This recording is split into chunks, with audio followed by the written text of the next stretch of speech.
Hello, arty peoples, and welcome to another episode of Jerry's Live. My name is Emmy Klein, and I am your host this evening, and today's class is all about color theory, which is a very confusing and I love this subject so much. I was actually fortunate enough to have an entire class on it in college, and there's a lot that goes into color theory, and I hope today's class is going to kind of explain it to you in a manner that isn't confusing or kind of scary, because a lot of people, when they're transitioning from black and white work to color, there is that level of fear where it's, what do you start with? There's a lot of colors. There's a lot of things to, consider. So today's class, though, is Jerry's Live 210. So if you are interested in any of the items that I'm going to be using today, make sure to go to the website, jerrysartorama.com, and type in that search bar, JL210. And then the teacher's cart should come up, and you would be able to check out any of our materials that way. So let's jump right in officially. Let's just get to it. So I wanted to go over some basic terms with you guys, just so you guys will understand what I'm talking about throughout the class. So let's switch over to the overhead, because I actually wrote them down for you as well, because I know I talk quite quickly sometimes, and so it's nice to have it actually written down so you guys can see it, read it, and actually absorb it a little bit better than just it coming out of my mouth. So the very first thing we want to talk about in color theory is hue. Hue is just simply the name of the color. So like red, yellow, blue, green, black, yellow, white, all of that. Yes, I said yellow twice. That is just hue. That is the name of the color. So the second thing is value. So that is just whether or not the color itself is light or dark, and how much lightness or darkness it has. So yellow happens to just naturally be a very light value. Violet, and yes, this is actually violet here, it is so dark that it actually appears almost black right here. So that is just an extremely dark value. So if you guys have heard me say in previous shows before, I like to darken my shadows and colors with my colors rather than just immediately go towards like a black. This is what I mean. I'm using a darker value of a pigment like a purple or a violet or there's quite a few of them really. That's what I'm using to darken my colors, as opposed to just immediately going towards black. Next term we have is shade. Shade is very simply the color plus black. So right here I have the magenta and I have black, and you can actually see, hopefully, that is violet, but because this is the deep black here. And if I mix those two together, I get actually it's a really lovely purple. It's quite nice. I like that a lot. But that is what a shade is. It's pretty simple, pretty straightforward. Then we have tint, which is, as you can see, it's the color plus white. Very, again, straightforward. And magenta, again, plus the white equals a very lovely pink. Kind of reminds me of bubblegum. Then we have tone. So that is, again, the color plus gray. So this is, usually it's an equal parts white and black, but technically speaking, it doesn't have to be. It's just a gray. And then if I, again, mix those two together, I get it's actually a nice, very desaturated violet. Now, speaking of desaturated, here, let me make sure that this doesn't completely go off the table here. Saturation. Saturation is just whether or not it is an intense or a very pure color. This magenta is as saturated as it's going to get. Once you officially start mixing things together, like white into your magenta or white into any of your other colors, you are technically desaturating it. Even if I mix one color in with another color, you are technically desaturating it, because you're starting to change and bring that intensity down, which is usually why a lot of the times you'll hear somebody say, if you want to get a very saturated color, you need to just go buy the tube of paint. But that being the case, not completely always the case, but essentially you want to get like a one pigment paint kind of a thing. But you can get pretty intense colors when you mix them. Now there is technically still one more term down here, but I'm going to save that for just a little bit because I don't want to confuse you and I don't want to give you guys too much too quickly. Also in that same kind of realm, I've asked the girls, Amanda and Frida, my moderators, if they are going to get questions. So please ask your questions as they come in, but they're not going to ask them until I prompt them for questions, just because there is so much to go over and there's a high likelihood that I'm going to answer your question. I just want to make sure that I give you guys smaller chunks of information so we can kind of take this case by case and like less intense, you know? So with that being said, let's go over kind of your basic colors, right?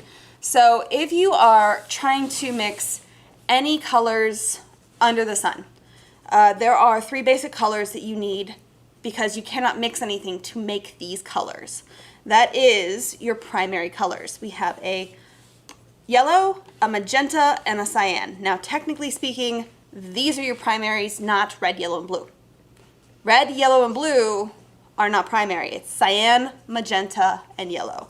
That is why you'll actually, if you have a printer at home or at work, they usually take the ink cartridges that are CMYK, C being cyan, M being magenta, Y being yellow, and then the K represents black because that will actually darken your colors and will like a shade or a tone. And that's how your printer gets all those variations of color, because it's using these 3 colors and the black, and then it uses white of your paper, which is pretty cool. So I wanted to show you how to make a basic kind of mixing, how to basically mix all of your colors to where you can get any color under the sun. So let me pull these up. All right, so like I said, we have your primaries, which is, we have yellow. Let me actually push this up a bit so you guys can still see things. All right, we have the yellow, we have a magenta, and then we have cyan. Let me actually take a brush here and kind of spread these out so you guys can really see them.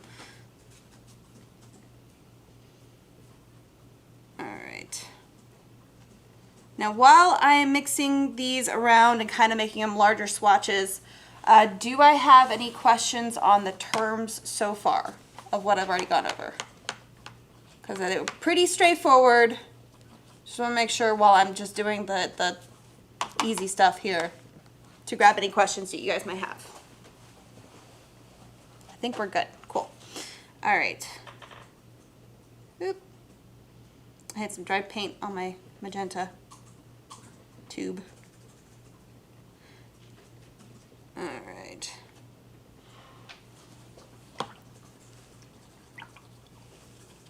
And the cyan. Now, one thing to know, and I'll get more into it later on as we go throughout the show here. The hue, the name of the color, especially when it comes to primaries, does not really mean anything.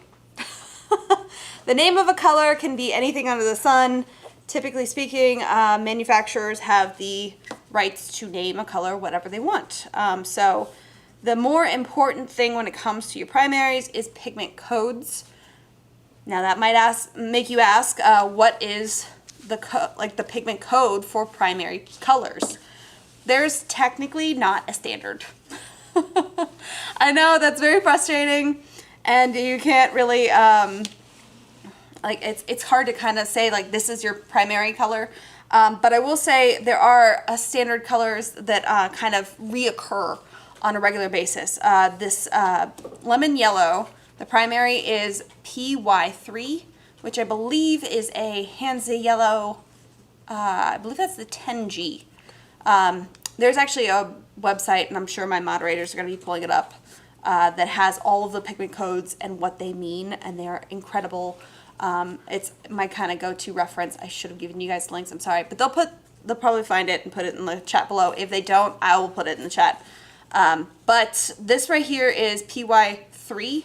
And if you actually do read this, it does have the PW6 in this actual paint right here. PW6 is a titanium white, which is probably incorporated into this tube just because they wanted to get a little bit more opacity to this color. But typically speaking, not PW6, the PY3 is the reoccurring color that I see, or the reoccurring pigment code that I see a lot for primary yellow.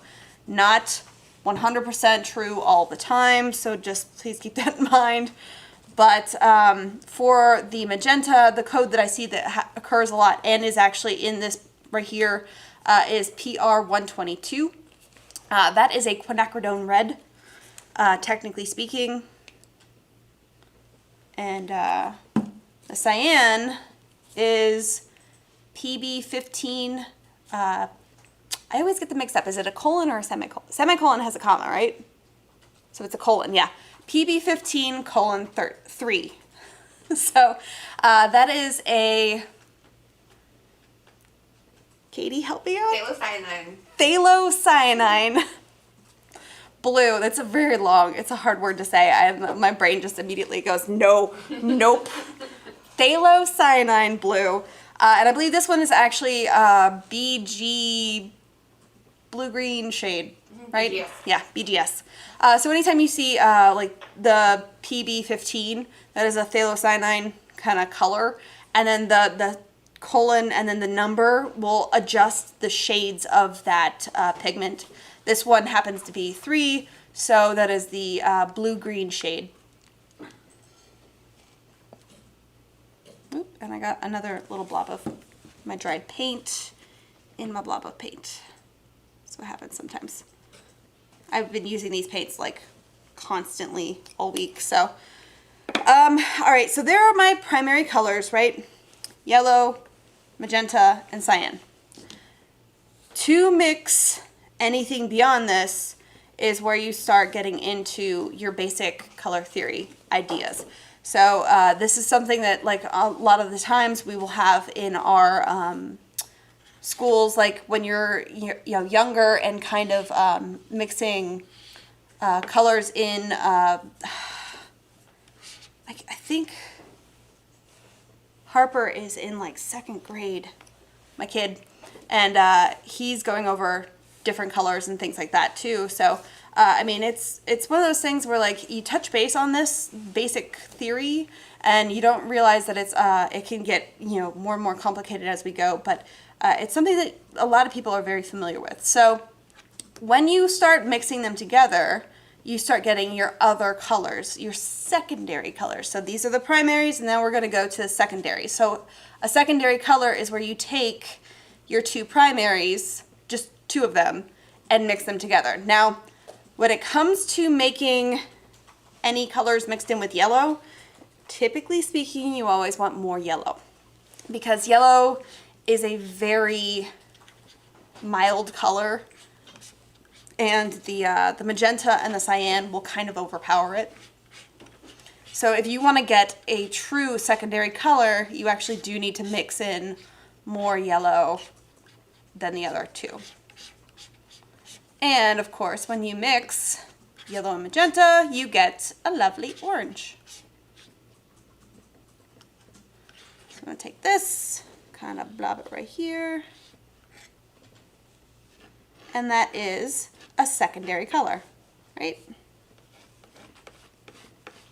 Make it a little bit larger. Whee! Can't wipe that off. All right, and then of course, mixing blue. Actually, I don't want that much blue. I'm going to take this whole blob of yellow. Should give me a really nice green. See, even that might have been just a touch too much blue. Because that blue and the red really do overpower that yellow so quickly.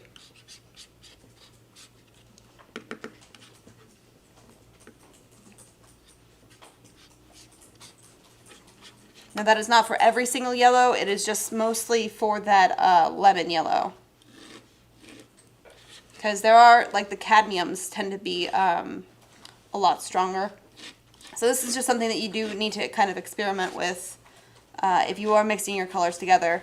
Not always will your yellow be super weak and kind of not as pigmented, but it's just lemon yellow tends to be a little bit more like a transparent. Now the blue and the red I tend to mix equal parts for a very lovely purple or violet, depending on what you prefer to say. That might be a little bit too much blue.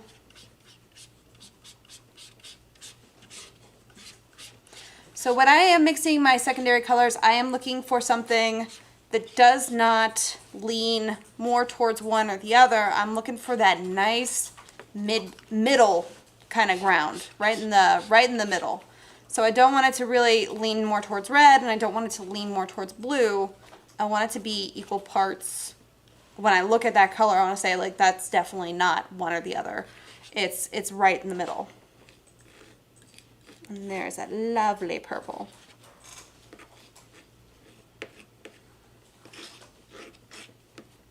All right, so we have our big blobs down here. Big ones are primaries, the smaller ones are your secondaries, because you literally have to mix colors to make them. Now, granted, of course, if you do get a very, very bright, very saturated color, I'll go back to our terms here. If you get a really, really lovely green or orange or the violet that is a single pigment code and it's super saturated, that doesn't mean that anything has been mixed in to make that specific color. It's just that that pigment that it was derived from happened to be that color. But we're talking about color mixing specifically, and it kind of gets more and more intense as we go along, so let's keep going. Now, in between these, each of your primaries and secondary colors are tertiary colors. I do know there was one of my classes that I kept saying tertiary and I meant secondary. I can't remember. It was, I think, one of my first ones. But tertiary, think of it like your primary is your first, your secondary, second is two, your tertiary being like a third is your third in between color. So again, it's where you take the two colors and you're mixing them together. So right here, I took my blue and my purple and I made a lovely blue-violet. I'm kind of running out of space here, so I do apologize. So it doesn't really lean more towards purple, nor does it really lean more towards the blue, but it's kind of right in the middle, you know? Now, if I take, I'm gonna have to probably make more purple. Definitely want way more magenta than I had originally.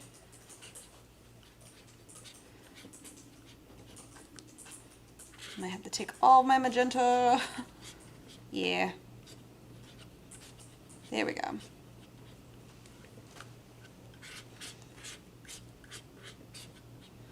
So here is my red violet.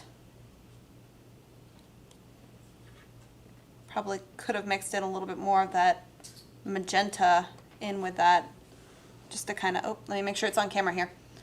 Just to kind of give it an in-between. And actually, you know what, I'm going to need more anyway. So let's keep mixing that up anyway. But because these are true primaries, each of my colors should give me really nicely saturated secondaries and tertiary colors. So let's do that a little bit more. Yeah, that's a little bit more of what I'm looking for. It was a little bit too much violet before. So you can see the variations here. And this is what I meant by, if I had used that as my violet, it would have leaned a little bit more towards the magenta. So I wanted to make sure to add a little bit more blue, so it's a nice right in the middle. And this one leans more towards the blue. So let's keep going with our others, our other tertiary colors. Everybody with me so far? No one's super confused, I hope. I think we're good so far. If anybody is confused, please do put your comments and your questions in the chats. My moderators will be happy.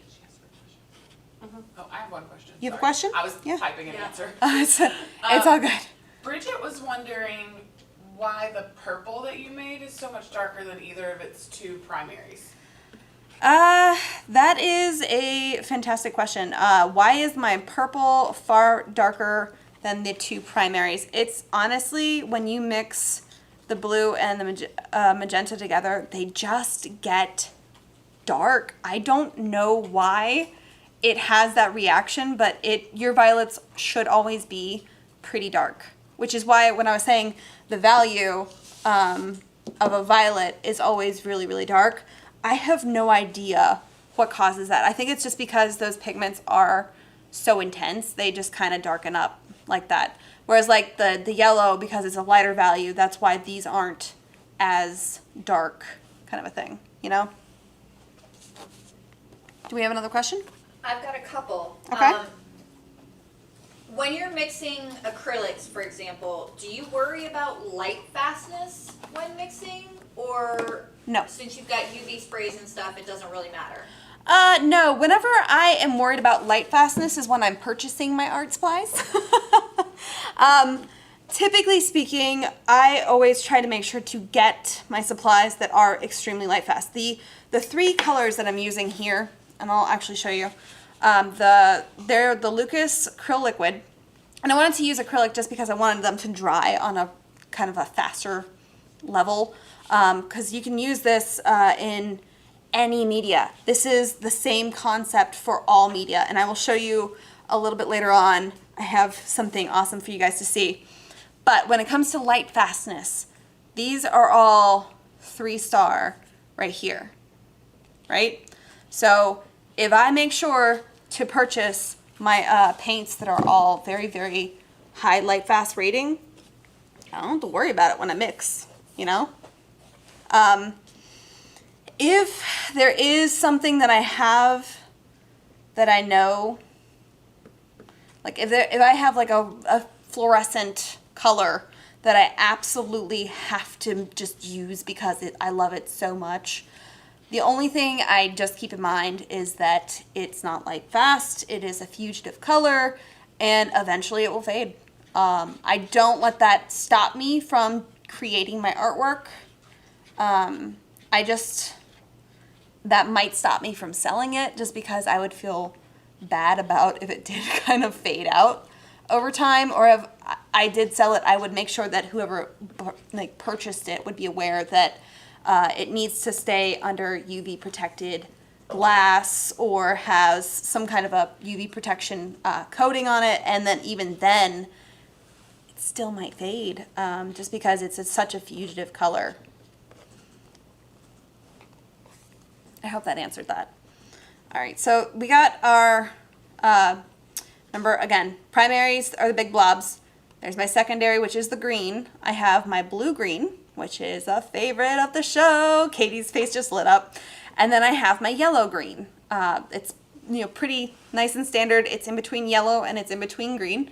It's a yellow-green. And between blue and green is a blue-green. We try to keep it nice and simple here. But that's a nice tertiary colors. We have another question? Mm-hmm. Rachel was wondering if there's a reason you were using a gray palette versus like a white one. Yes, there is a absolute reason why I use a gray palette instead of a white palette. First of all, complete personal preference. A white palette is not wrong at all. There's nothing wrong with white palette, but for me personally, I like using the gray tone just because it is a nice middle, like neutral gray. So it personally allows me to see my colors so much easier. Just because, if you are painting on a toned canvas and you're mixing your colors on a white palette, your colors might appear different than if it's on a toned canvas. And I usually work on a toned canvas 9 times out of 10. I think that was not enough yellow. That yellow really does not definitely show up. Yes, we have another question? Does the white pigment matter when it comes to mixing or light fastness? Titanium versus Chinese versus zinc white, etc. Yes, and I will actually show you. I don't have a zinc white on me. I do have a titanium white over here. And that will actually make a difference in mixing, not for the light fastness, but just in mixing in general. Caught it. We're good. Sorry. When it comes to mixing your whites, it makes the difference just because of how that white reacts to your paints. Not as far as the light fastness, but like a zinc white is far more transparent than a titanium white. So it's going to not affect your color as much as a titanium white. Whereas like Chinese white or a lead white, things like that, will react differently than a titanium white. It's just, they all kind of mix in differently. Do I have, sorry, I'm trying to see if I have one with a zinc white in it. No, I don't. I think there's one down here. Sorry, bear with me here. Just double checking one thing. Yes, I do. Okay, I will show you a zinc white at the end. Bear with me. This is a process. I just don't want to, I don't want to confuse you, so I don't want to show you that just yet. Because there's a lot of things that I want to cover. Sorry, I sound so mysterious, don't I? I can't show you that yet.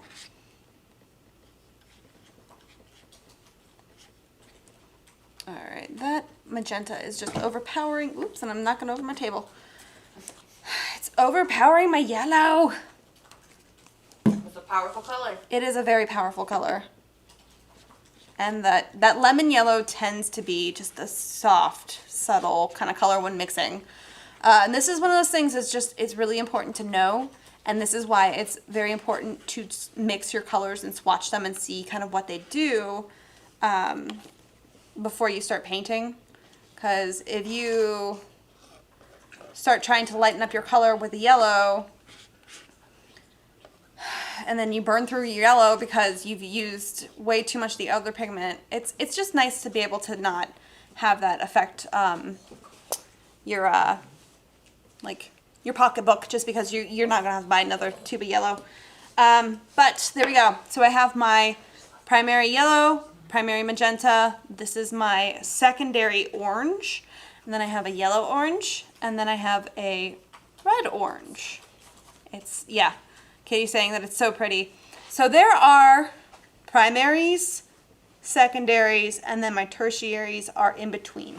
So 1, 2, and then those little ones are the 3. So that is your basic color mixing. Are we good on that so far? One last question. Yes, please do. If you mix all of your primaries together, do you get black? That is a very good question. Technically speaking, we are working with a subtractive color palette here. So when you mix all of your primaries together, you should get a black. Because an additive is when you're adding light and it's the whole thing and then it turns white, whereas this should turn black. But let's test it out. I don't think it's going to give me like a true black because I actually haven't mixed these together. But let's give it a whirl for science, right? I'm going to put in a lot of yellow because that's just going to be destroyed otherwise. It should at least give me a nice neutral color, like almost like a gray. That is too much blue and too much yellow. So you can see like right now when I'm mixing this, it's turning a little bit almost like muddy green. That means I don't have enough magenta in there. If I can see that my color is leaning more towards yellow, more towards blue, more towards green, you know, that means my ratios are not quite right. So technically speaking, I'm going to say this is probably my nice middle color. It's not really going to give me a true black just because in my blue has a PW6 and my yellow has PW6, which is titanium white. So technically speaking, there's titanium white in this mixture, which is why it is not a true pure black. But if I mix it all together, it gives me a nice middle gray. Try to rotate that to where it's not got a sheen on it. Sorry, there's a bit of a glare from the lights here. So that's what happens when you mix all of them together, right? Cool, huh? Now, let's talk about desaturating your colors, because I just desaturated all of them, right? Into a middle gray, like a nice middle gray. Should have been black, but it has some white in there, so we're gonna call it gray. When it comes to desaturating your colors, and I'm gonna actually leave this more or less on my, I'm gonna rotate this around here. I'm gonna leave this right here, because it's mostly set up in a manner that makes sense. You can desaturate your colors with white or black, right? Like I said, you have the tints, tones, shades, that desaturates your colors once you start mixing them together. You can desaturate them by adding in different colors together. But if I'm talking about in my artwork, I want to desaturate my violet to give my, like if I'm working on a portrait and I'm working in a shadow under the chin, and I want to use like a violet because my shadows are kind of on the purple side. But I don't want to use like a bright violet or crazy, you know, this is going to take me a second. Dioxazine violet. Haha, I said it. If anybody knows me, they know that I have a hard time saying that word. I literally have Katie's voice in my head saying dioxazine. It's great. All right. Anyway, sidetracked. I don't want to use one of those bright purples in just directly under the chin. I want to desaturate it, meaning I want to bring the intensity of that purple down. So I have still got some purple on my palette up here, right? So here is a nice, lovely purple. If I want to desaturate this, but I don't want to super darken it, nor do I want to lighten it, I just want to kind of bring that intensity of that purple down, I'm going to go across on the color wheel, and I'm sorry, my color wheel is clearly a bunch of blobs, but if you see a color wheel, yellow is across from violet, and that's because they are complementary colors. So if I add yellow to my purple, and I think this is a little bit more of a red violet than anything. Here, let me actually grab another little board here so you guys can see this.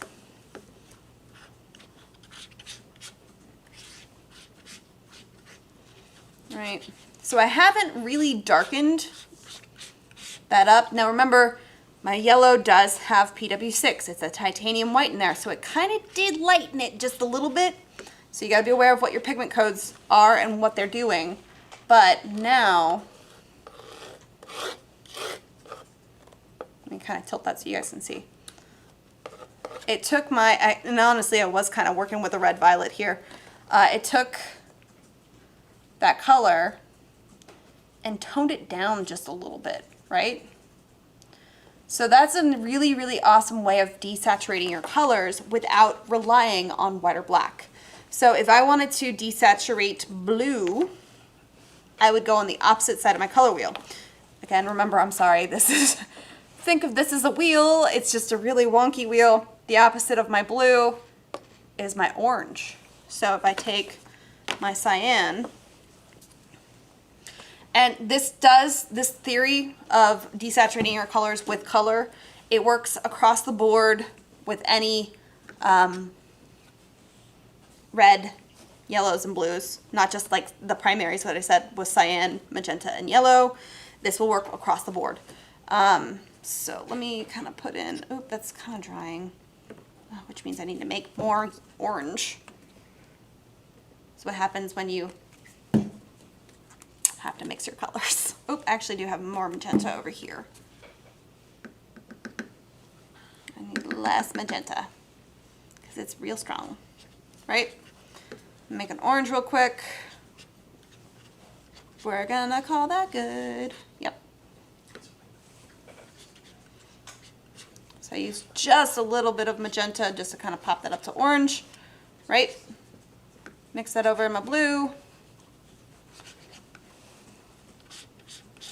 So it's the same concept as, you know, when I mixed all three of my colors together, I got gray, right?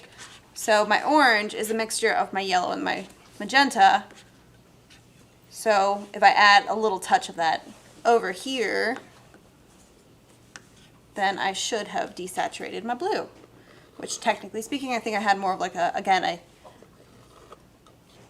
yellow orange. So it kind of pushed it a little bit more towards green because there was more yellow in there. But I definitely changed that blue.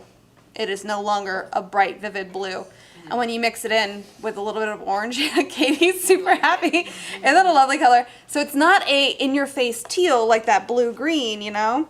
But it is a little bit more on the green side than I was actually intending. So if I had mixed more of the magenta in there, it would have definitely... Let's actually mix a little bit of that blue in with all my orange. Because it works the other way around too. So I'm going to desaturate my orange.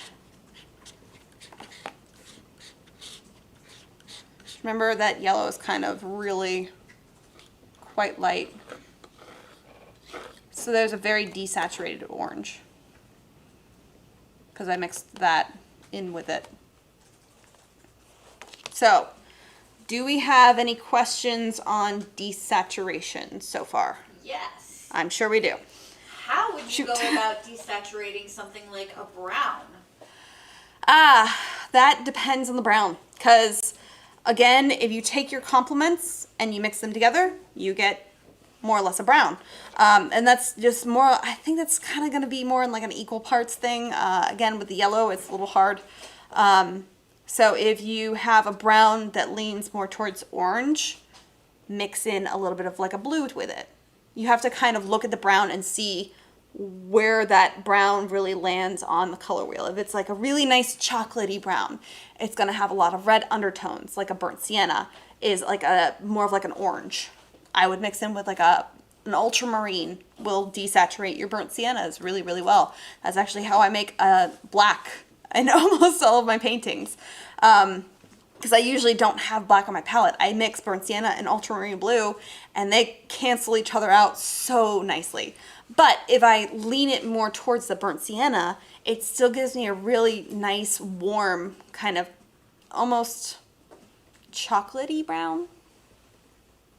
It changes the color. So if your brown does lean more towards yellow, you can mix in purple. Like, trying to think of like the only thing that's coming to mind is like baby poop brown. I'm sorry, there's no other way of phrasing that. I'm like, how do I say this? It's not like that. It's, yeah, if it's something similar to this. What would maybe call that? Mossy brown? Mossy brown, there we go. If it does lean more towards the yellow, you can mix some like violets or purples into it. So that's how I would desaturate like a brown. But each brown is unique and different. Any other questions on desaturation so far? Because I'm going to move into the really, really hard stuff next. When mixing, this is a multi-part question. Okay. Apologies. No, when mixing please. tints, tones, and things like that, do you use water to dilute for a tint, add a complementary color for a shade, and add a neutral gray to get the tone? Yeah. Let's start with the first part of that. For a tint, the only time I would rely on water to lighten up my color like that is when I'm working in watercolors specifically. She comes from a watercolor Okay, yeah. background. If you are a watercolorist, yes, the white that you're using is the white of your paper. So that's where this all still works for you, but you have to kind of remember the white of your paper, because all of your paints are now transparent and they layer and they glaze and you can see everything through it. The white of your color is going to give you tints unless you put down a solid chunk of color. But even then, the white of your paint or your paper is going to affect your color. When it comes to shades, you can still add black. You can also still darken it with a complement, just to kind of push it down. Like if I were using my violets and kind of darkening my colors that way, like I said, that's another way of kind of darkening your colors. And would that apply for watercolors as well? Yeah. I'm sorry, she was asking for watercolors. Yeah, no, That part of specifically. it. You can, though, still absolutely mix in black, because watercolorists have a black. That is absolutely in there. Now for a tone, yes, you would, generally speaking, want to use a middle gray, like a mid-neutral gray, to kind of desaturate your colors. Is that an absolute rule? No. You can use a very light gray, you can use a very dark gray. It depends on what the end game of what you're looking to do. Remember, if your gray does lean more on the lighter side, that means there's far more white pigment in there than a black. Now, if you are doing this with a watercolor, most likely speaking, you are technically using black that's been watered down, which at that point you're giving yourself a shade. But because you're using it on the paper that is white, it's technically a tone. Sorry, that sounded very complicated. I hope that you understood that. That was a bit confusing. But if you are confused, please let Frida know. She'll have me explain that better. Okay, so if black is the shade, Yes. what gray for tone? For watercolors specifically? Sure. Okay. Because with watercolors, you don't use white usually at all. And there's a lot of competitions that if you use a white watercolor, which technically is gouache, it's a whole different thing. But if you use white, you will not be allowed to enter in competitions. So there's a lot of rules when it comes to competitions and watercolorists. They usually just don't want you to use white at all. So it's one of those things that I would say the gray of your paint is going to have to come from the black, but it's going to have to be a very watered down black. So would you use a complement for the shade and a neutral tint for the tone? I mean, the shade is still black. I feel like watercolors, you're not going to get a tone. This is kind of out for watercolors. You can get a shade because you can mix black into your colors, but you don't have a gray just because there really isn't a gray, because you don't have that white pigment, if that makes sense. White comes from the paper. Yeah, the white comes from the paper, so technically speaking, watercolorists, you are always using tints. Because the white of the paper shines through and it gives you a lighter color than, like, say, what's on your palette. Also tell her, if she wants me to explain this one-on-one, send me a message through my Facebook page. If you want to find my Facebook page and ask me questions directly, it's Emmy, host of Jerry's Live. We can actually have a conversation completely one-on-one about that, just because that is a very unique thing as far as kind of the issues with tints, tones, and shades with watercolors, if that makes sense. I feel like if I keep talking about this, I'm just going to run out of time. No, sorry. How are we doing on time, by the way? Technically, you got about 16 minutes left. Cool. Because I'm about to get in the hard stuff. All right. Let's jump in before we officially run out of time. And I'm going to move these out of my way. So I'm going to pull this back over here so you guys can see. My very last term is temperature. Temperature is how warm or cool a color is. Notice I did not specifically call out any colors. The reason why, and actually I can use this because this is a little bit better as far as visual. Generally speaking, we're going to start with generalization of warm versus cool colors. Your warm colors are going to be like this side of your color wheel.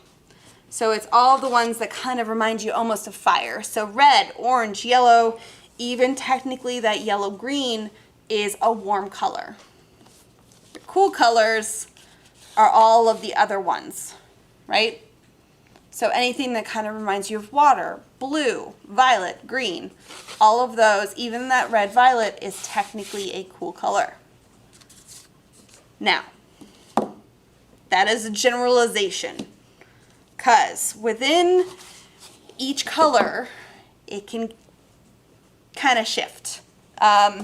Now, I have visual aids because this is a very confusing subject for a lot of people, and I just wanted to make sure to give them as best of an explanation as possible. When it comes to yellows, you can have warm and cool yellows, right? When it comes to reds,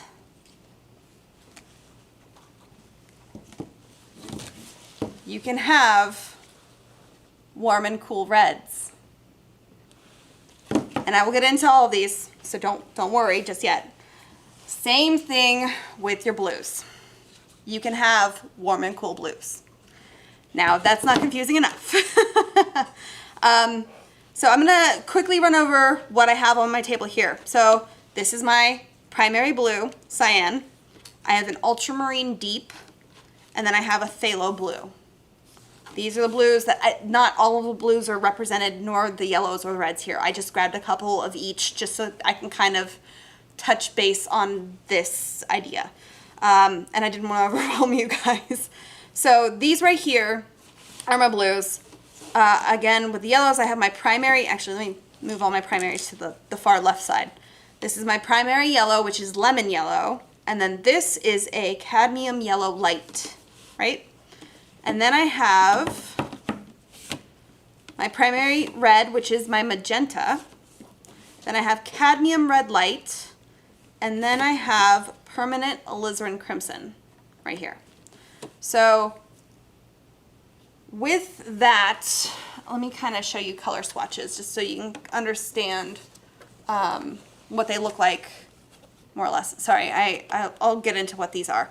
But within my blues, you can see, and I actually did swatch them with a little bit of titanium white because some of these got really dark and it's hard to kind of see with the camera what really they lean towards. With this cyan blue, it's your primary blue, but this phthalo blue is cooler than that. I hope you guys can see that. It actually leans more towards like the purples, right? They're both blue. They're both cool colors, right? Let me shift this over. Here we go. Yeah. So this blue leans more towards purple than this one does. So this is cooler than this one. This would be warmer than this. Does that make sense so far? Hopefully, yes. Everyone silent. It's lovely. Now over here is Ultramarine Deep, right? This is a super purpley,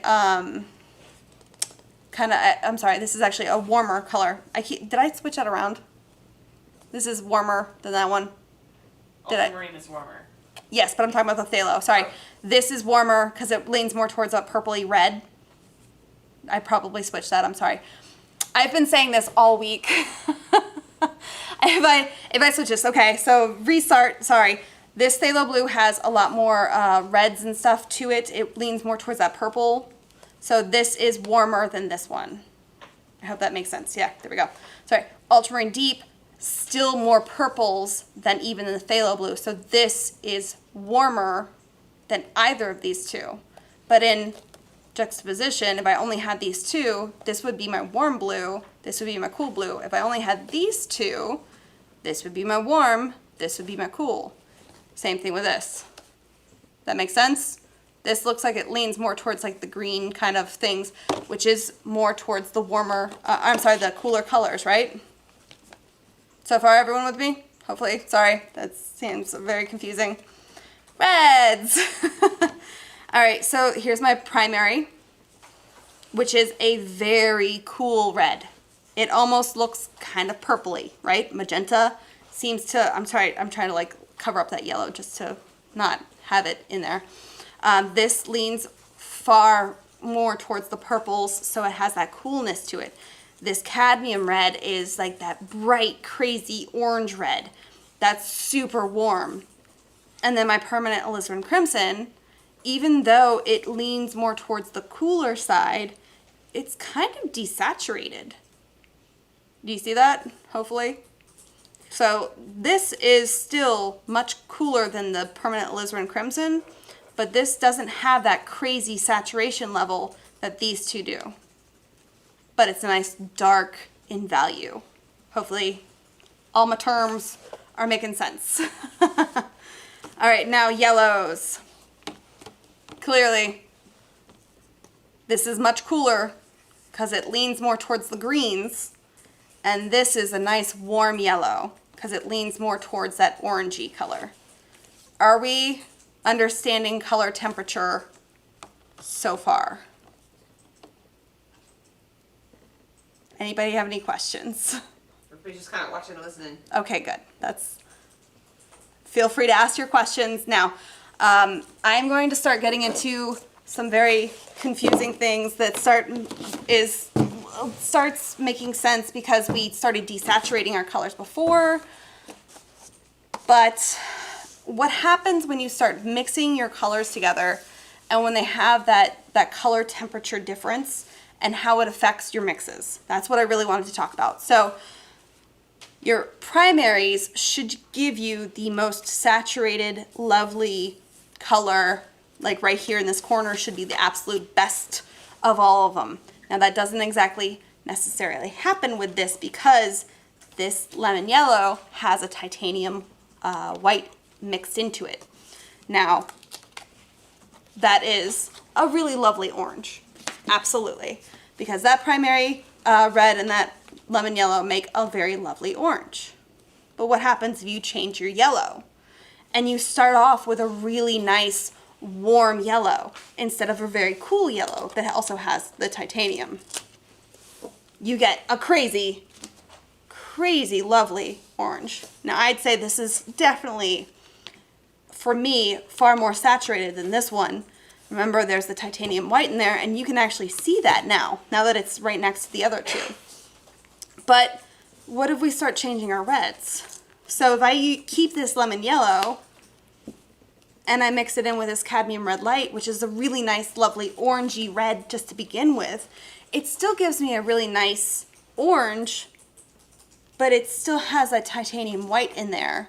So that still affects that color, right? Now this one, crazy orangey red, nice warm yellow. It's gonna make my hands down favorite orange. That is like in your face, boom, saturated orange, right? That looks like an orange that I wanna eat. But then we have this permanent alizarin crimson. Now this also not only is cool, it also is a little desaturated. So when I start mixing it in with my lemon yellow, it gives me a nice orange, but it's definitely more subdued than any of these other ones down here, you know? And then of course, if I have this crazy orangey yellow and this nice cool red, it still gives me a desaturated version, but it's still got that orangey kind of tones to it. Good so far? All right. Now, so that was my oranges. Move that out of the way. Actually, I'm going to completely get that out of the way so we can keep it simple. This, remember, yellow and blue make green. So my cyan blue, remember it still had that titanium white mixed in there, and my lemon yellow had titanium white mixed in there as well. It's going to give me a very lovely green, but you know this is going to have some white in there. So if I have that blue mixed in with that nice warm yellow, it still gives me a lovely green, but that orange kind of started messing with the green. Do you understand? So this right here is almost what I would say like as like a Kelly green. Like it's that bright, crazy green. Still mixed in with a little bit of white. But this right here reminds me of like leaves that have that like, just that really funky kind of, it's almost like orangey green. It's hard to explain other than just this crazy funky green. And then again, if we start messing with our blues, mixing in with our yellows, we have the phthalo blue, which is a little bit cooler than the cyan because it has more of that like purple tones to it. And then mixing it in with your yellow, because remember that still has that titanium white, it looks a little bit more lighter than I would have expected, but it still has it's a slight variation, you know? And then the cadmium yellow and that phthalo blue, just because it has the darker kind of tones. Like this is a lot lighter than this one, because remember again, the titanium white. So this right here is going to produce a darker green, but it still has that almost like a sap green kind of color to it. Very, very nature-friendly color.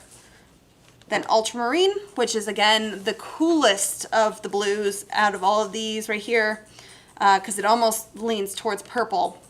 And then that really cool yellow gives me a very lovely green. And then, because remember, and it's still a nice green, but remember, because this does lean more towards purple, that purple and the yellow do almost kind of cancel each other out. That's why it looks so desaturated. But then again, down here, gives you a super funky, because that yellow kind of really, really strong. Now this is an example of a yellow that was much stronger. So this cadmium yellow light, I did not have to mix in as much as that lemon yellow. Like when I was mixing on the palette for my primaries, or the secondaries and tertiaries, this took far less yellow, which is why it's important to definitely test and swatch out your colors, right? So I can get an amazing variety of greens with just a couple colors. All right, now we have our purples. Now this is the only one where I had 3 and 3. So magenta and cyan, you guys already saw the violet that I made. It was really lovely. And you will actually notice this is the only one where I started mixing in white down here in the corner of my other swatches, just because violets get super dark. They are very hard to see. And sorry, my paper is falling off. I just wanted to make sure that you guys could see more of the undertones, just in case it wasn't coming through on camera. But the phthalo blue and the magenta give you still a lovely purple. A little bit darker, a little bit cooler, because it's got more of that coolness to it. And then the coolest one of all is the ultramarine blue. So with a cool red and a cool blue, you get probably one of my favorite violets. It is just like purple, purple, purple, and it's really lovely. Now if I start using a warm red and these blues, you get one of Katie's favorite color, grayish. It's like it's very desaturated, because the orange of this red it's complementary colors. They're canceling each other out. They're giving you a very desaturated color. That's why it almost looks gray. And then it's still going to cancel these colors out, but just in a slightly different way. And then the cadmium red with that ultramarine, still slight variations because you're changing your blue, but they're still all, whoop, moving my paper, sorry. They're still all very desaturated. Are these colors ugly and mud and not something you want to ever use? Technically speaking, yes, they are mud, but they are definitely lovely. These are the colors that I would start using maybe for animal portraits. This is a really lovely color set for landscapes, because the colors of your trees, like this would be a very nice color to use as a shadow in a tree, you know, with tree bark, because tree bark tends to be more on the gray side than actually brown. But if you're using a shadow, it needs to be more towards that like cooler kind of purpley vibes. That makes sense.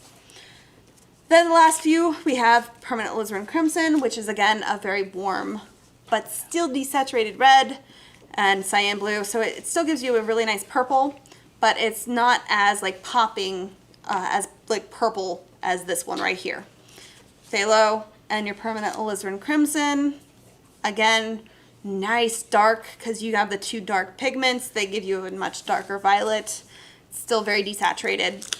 And then your ultramarine and that alizarin crimson. Still nice warm, or very warm kind of purple. But that alizarin crimson definitely made it quite nice. So we good on purples? Yeah. There are several questions. I had a feeling there. But I rest assured that you will go back. And How are we? Are we like way over time? It's just now 6:30. Okay. Do you want to sit here and answer some questions? Okay, because I'm down to answer some questions. And I'm sure we have so many questions with temperature. This is such a confusing subject, and I'm sorry, guys. Mostly Shoot. that people are conditioned to think that ultramarine blue is a warm blue, It is a very warm blue. but several times it has made a cool purple, so I think that's Mm-hmm. blowing mine. And then also like the relativity of, because phthalo blue is usually a cooler blue, but in that situation it was warmer, so I think the Mm-hmm. And that's relativity why- is giving people yes. an issue. The questions, when you guys are talking about color temperature in any art, it's all relative. So when I say this is a very cool blue, yes, absolutely. The cyan is a very cool blue. Phthalo is a very cool blue.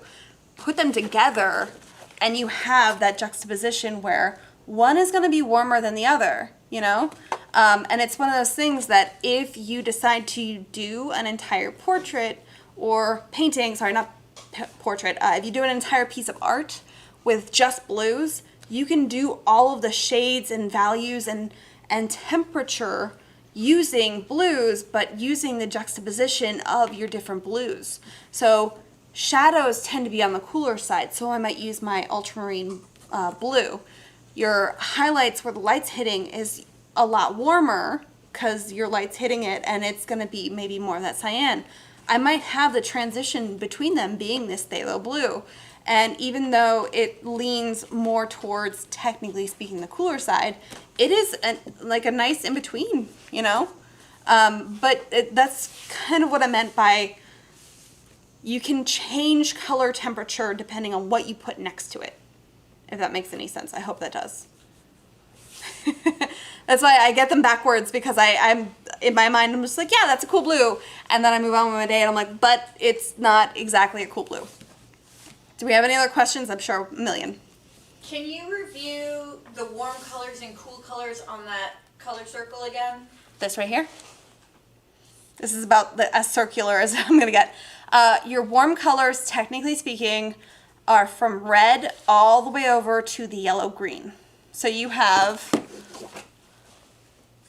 I'm sorry, this is blobby.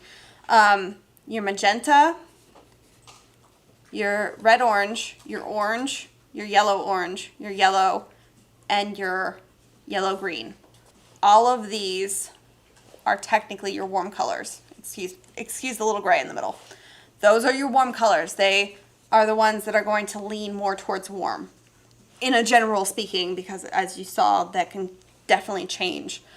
Your cooler colors are on this side. So red, violet, violet, blue, violet, blue, blue, green, and then your green. Those are the ones that tend to kind of go towards the cooler sides. Now, if I can technically shift it over like this or like that, where that red, violet, it tiptoes into both. So does this yellow, green. It does tiptoe to both. That's why in my mind, it doesn't divide perfectly. It just kind of depends on what you're looking at in juxtaposition of the next color. Yes. Okay, so I'm gonna read this comment. Okay. There's like a question in it, but I like the way it's worded. Okay. Okay, so Jackie says that the notion of relativity helps. So if I understand, that means you can mix warms and cools in a single piece depending on how intense you want certain colors? Or is it best to keep most of a painting all warm or all cool? That depends entirely on your art.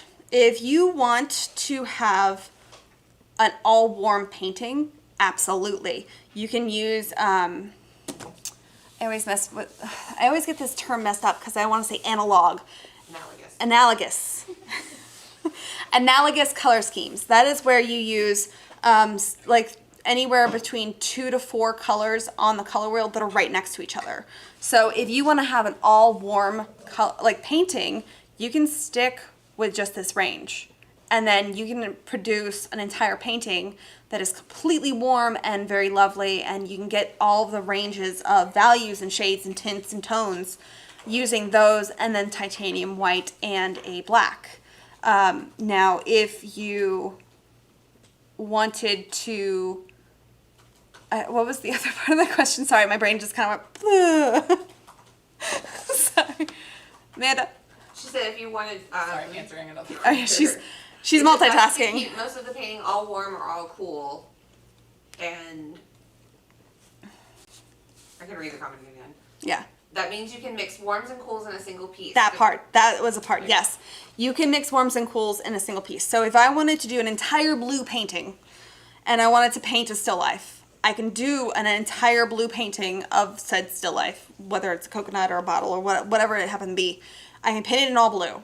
And then I can make sure that where the lights are hitting it are all my nice warm blues, like the cyan, and all the shadows are cool blues, like an ultramarine.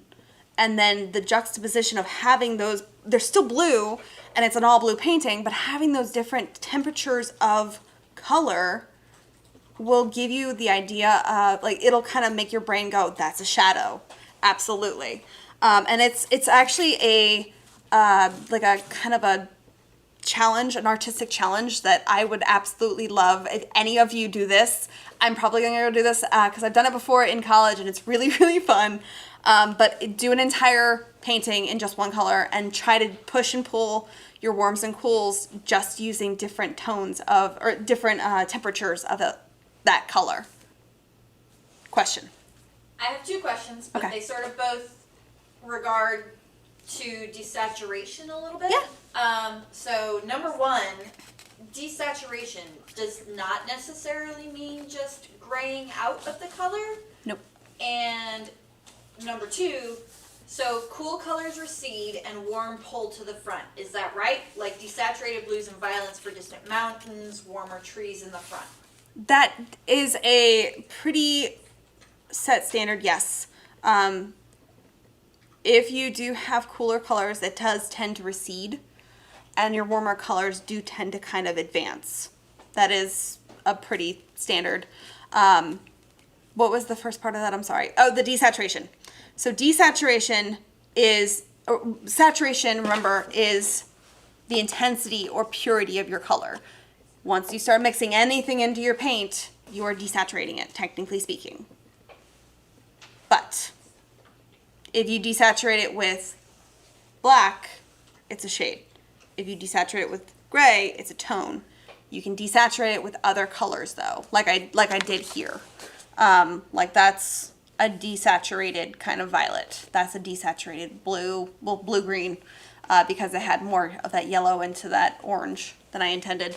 But no, you can actually desaturate your colors by using your complements, which is a really, really nice way of toning down those intense colors without darkening or lightening your values. Does that make sense? I hope so. Yes, questions? Does black count as a warm or a cool color? It is both. It depends on black. Mars black is a warmer black. Ivory black, we actually are having a whole debate on this with another coworker. Technically speaking, ivory black is listed as a warm black. In my mind, it's a cool black because if you mix white with an ivory black, it tends to give you a bluer kind of a tone. But it's all, again, in relativity. If I put, and that's, if you use the Zorn palette, that is literally 4 colors, I believe, and your black is one of them, and it's your cool color. I can't remember what the black is. It might be bone black that's in that. It's been a really long time since I've used just a Zorn palette. I believe it has a... It's ivory. Ivory black. Okay, yeah. So your ivory black is your cool color, because if you start mixing in whites with it, it tends to actually appear blue in juxtaposition of all your other colors. So black it depends on the black. And again, it also depends on what you put it next to, because if I put a really like a neutral black next to something that's warm, it's going to appear cool. If I put a neutral black next to something that's cool, it's going to appear probably more warm. It's what you put it next to. That's why I really love having a neutral palette, because this lets me see my colors for what they are in a nice neutral tone. That's why I like the gray. Anybody? Any other questions? I know we are kind of running out of time. I know there's probably so many though. Okay, but generally speaking, Oh no. is like without relativity or anything, just like a first off, ultramarine blue is generally a warm or a cool blue. Warm. Okay. Ultramarine blue is standard a warm blue. Got it. We're good? I feel like blues are the hardest when you're Blues are so hard. Yeah. And that's, I'm sorry guys, again, if you guys have questions, and I know this is such a confusing subject, temperature in and of itself, I have a hard enough time keeping my mouth straight and trying to get the information out of my head and kind of verbalize it to you guys. Start playing with your colors. That's the best thing I can actually suggest to you. If you start laying down your colors and start seeing whether or not it leans more towards the reds, if it leans more towards like the cooler blues and purples and stuff like that, it's something that is best done in person, and you need to just start playing with your colors. And that's why I'm always saying swatch your colors, see what they do. And I know it's confusing, and if you guys have questions, please put them in the chat below. You can always comment or message me directly at my Facebook page, which is Emmy, host of Jerry's Live. You can also, if you have questions, feel free to post things in the Facebook group, which is the Jerry's Live Facebook group. Which in order to get in, you do have to answer one question. Otherwise, you are deemed a robot, and I'm not allowed to let you in because Katie said nope. One day I will allow robots, but for right now, that's not going to happen. But feel free to join the Facebook group. It is like over 6,000 people in there. We're all art lovers and artists, and we post things and questions, and like everybody, not only me, answers and has ideas, and we just kind of support each other, and it's a really, really awesome group, and I'm, super happy to be part of it. But if you guys have any of your questions, reach out to me. I will find you, and we can have a conversation about this. But that was color theory basics. I hope I didn't make your brains explode, because it's so much information. It was a lot of fun. I hope you guys have learned lots. And I definitely appreciate you guys joining me. But make sure you join me next week, though, because I'm going to have a guest artist on, Jimmy Leslie. He's coming back from Winsor Newton. He's actually going to be incorporating fine liners and pencils and gouache into your everyday daily art practice. It's going to be amazing. He's an incredible artist, and I can't wait to see what he has. Do we have one more question? Studio hours. Studio hours. That's next week. Every other week. Yeah, open studio hours is every other week. So I was going to mention it because it is not this week. We're not having it. It's going to be the following week. So next Tuesday, when I have Jimmy Leslie on, I will mention it and remind you guys again. But it is not this week, because it's only any blah, blah, blah words. I'm trying so hard, guys. Sorry. It is every other week. It's hard to say that. I think I need a drink. Water. But that is, that was our show today. That was a lot of fun, a lot of information. I appreciate you guys for coming, and I hope to see you next week. Bye.